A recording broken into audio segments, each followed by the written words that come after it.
Bonjour Félix, Bonjour Erika. comment ça va? Ah, ça va bien, ça va bien. Je me remets tranquillement de mon voyage d'il y a une semaine. On est revenu déjà, ça fait une semaine. Tu étais à Portugal pour combien de temps? On est allé là pour environ un total de 2 semaines. Mais par contre, avant, on avait fait aussi une semaine en Italie. Italie, ok. Ouais. Raconte-moi ton expérience cette année aux Journées mondiales de la jeunesse. Est-ce que c'était ta première fois que tu participes ou tu es allé ailleurs avant? C'était ma première fois. J'étais vraiment content de pouvoir découvrir l'Europe. J'en entends tellement parler. On sait qu'il y a beaucoup d'événements mondiaux, historiques qui se sont passés là-bas. Puis là, c'était ma chance de découvrir ce lieu qui est, qui est si connu et puis qui a beaucoup de richesses. Mhm. Aux Journées mondiales de la jeunesse, est-ce que tu as participé avant? Non, non, c'est ça, je n'étais jamais allé aux Journées mondiales de la jeunesse. J'avais entendu parler que c'était des regroupements de jeunesse. Puis là, ça faisait quelques années déjà il n'y en avait pas eu en raison de la pandémie. Mhm. Et puis, j'ai prié là-dessus, je dois dire. Puis je me suis dit, ouais, je pense que devrais y aller parce que c'est une expérience importante pour vivre la foi en tant que jeune du monde entier. Puis aussi en tant que futur prêtre, c'est une belle opportunité de faire cette expérience-là de qu'est-ce qui attire les jeunes aujourd'hui dans l'Église. Ouais. Et qu'est-ce qui attire les gens aujourd'hui à l'église? Eh bien, je pense que dans un premier temps, c'est sûr que la réponse courte, on pourrait dire, c'est Jésus. C'est vraiment lui qui est la source de tout. Mais aussi, il y a cet attrait initial que les jeunes peuvent vivre et que l'Église veut encourager. En fait, c'est la joie, c'est cette simplicité-là, cette spontanéité qui rejoint tout être humain, en fait, de vouloir communier, de vouloir se connaître, de vouloir, c'est ça, aller vers l'autre, s'ouvrir à l'autre et puis partager, découvrir nos différences pour vivre une plus grande unité. Ouais.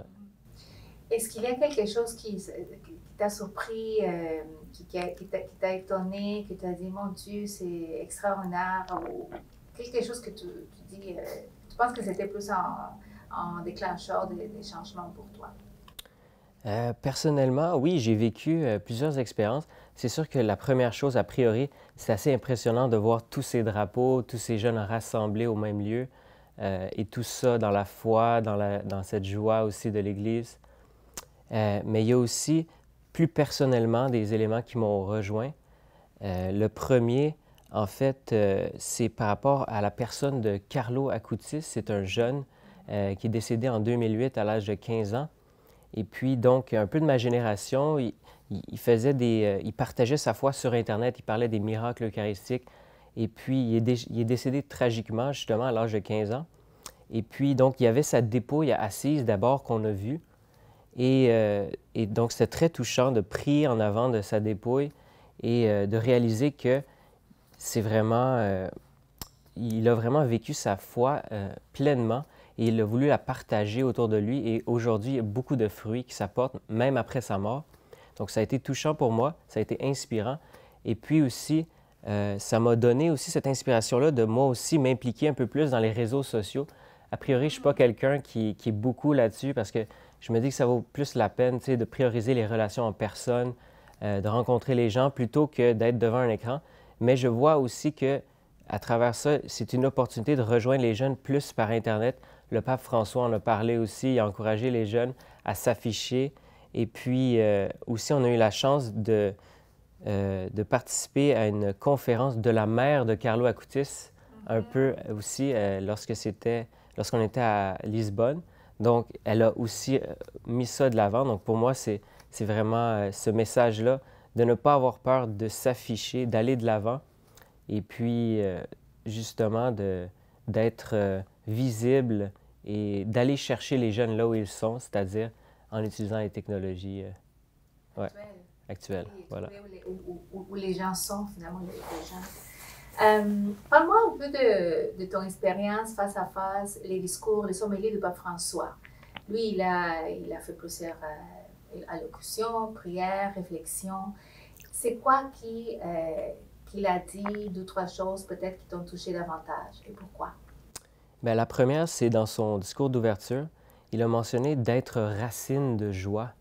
En fait, pour tous ceux qui nous entourent, il nous a fait réfléchir aussi sur qui nous a dans notre entourage qui nous a donné la joie, que ce soit nos parents, nos grands-parents ou des personnes qui nous entourent. Donc ça m'a vraiment inspiré parce que moi, dans mon cheminement personnel, j'ai découvert cette joie-là de servir l'autre et d'aller à la rencontre de l'autre de façon gratuite. Et donc, ça, c'était le premier message, donc d'être racine de joie. Et ensuite, de parler aux gens et de ne pas avoir peur de leur montrer que Dieu est proche. Tu sais, c'est quelque chose, ça peut être quelque chose de théorique qu'on dit Dieu est proche.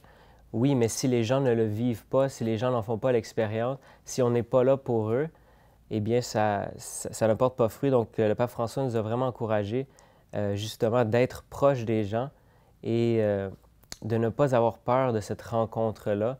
C'est ça. Donc, il a aussi mentionné que, ça, je me souviens très bien, il a dit, le seul temps où on peut regarder quelqu'un de haut, c'est lorsqu'on le relève. Donc, ça, c'était une parole clé qu'il a dit, puis qui me reste aussi. Un grand message d'humilité, absolument. Ouais. Là, tu retournes à Montréal, à ta réalité, comme séminariste, comme jeune. Qu'est-ce que t'emmène de différent de ton expérience forte en Portugal? Premièrement, je dirais que c'est vraiment l'ouverture aux autres cultures, de voir que non seulement avec la culture italienne, portugaise, mais aussi toutes les autres cultures qu'on a côtoyées là-bas. Il y avait les Sud-Coréens aussi, on a rencontré des Mexicains, donc des gens de vraiment partout. Donc, c'est une sorte d'ouverture culturelle. Oui, c'est sûr qu'on a notre propre culture, on est au Québec, on est au Canada, mais en même temps que plus largement, le Seigneur nous rejoint à travers toutes nos cultures et nous appelle à une sorte de culture universelle, de fraternité universelle. Donc ça, c'est vraiment une première chose que je retiens. Et puis à Montréal, on peut vivre ça ici assez bien aussi parce qu'il y a des gens de partout dans le monde. Donc ça, c'est une grâce. Et puis aussi, c'est ça, je dirais justement le fait de vouloir oser, cette audace-là, de vouloir oser aller voir les gens qui ne sont pas nécessairement dans notre milieu de l'Église, parce que c'est facile de rester entre nous, de se parler, de méditer l'Évangile. C'est important de le faire entre nous.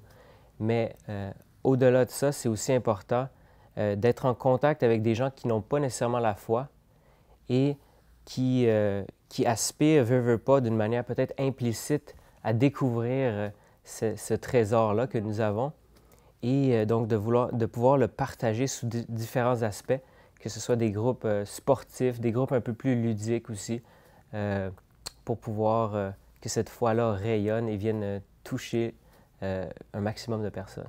Ouais. Super. Est-ce qu'il y a cet aura autour de toi, 5 ou 6 jeunes qui ne sont pas croyants dans cette entrevue, dans son salle? Qu'est-ce que tu aimerais les dire spontanément? Il y a un message vraiment du pape qu'il a répété plusieurs fois, puis ça a été une des dernières paroles qu'il a prononcées, c'est vraiment « n'ayez pas peur ». C'est de ne pas avoir peur, parce qu'aujourd'hui, avec les médias, je pense qu'on est vraiment confronté un peu à une sorte de peur ambiante par rapport que ce soit au changement climatique ou à la guerre, déplacement de population. C'est vraiment de savoir que Dieu se préoccupe de nous, vraiment personnellement. Et puis, vraiment, donc, il y a cette confiance-là. Souvent, les jeunes nous disent « Ah ben moi, j'ai confiance en la vie, je me considère chanceux. » Ils peuvent reconnaître vraiment une action de la providence dans leur vie. Et donc, je les encouragerais vraiment à considérer ça, à quel point on est chanceux, à quel point on est aimé, et puis qu'il y a vraiment quelqu'un qui s'occupe de nous là où nous sommes, et puis on peut se confier à lui, et puis il nous répond aussi. C'est ça qui est beau aussi. Amen. Amen. Merci beaucoup pour ton témoignage, Félix, et on se reverra la prochaine fois. Merci beaucoup, Erika. À très bientôt.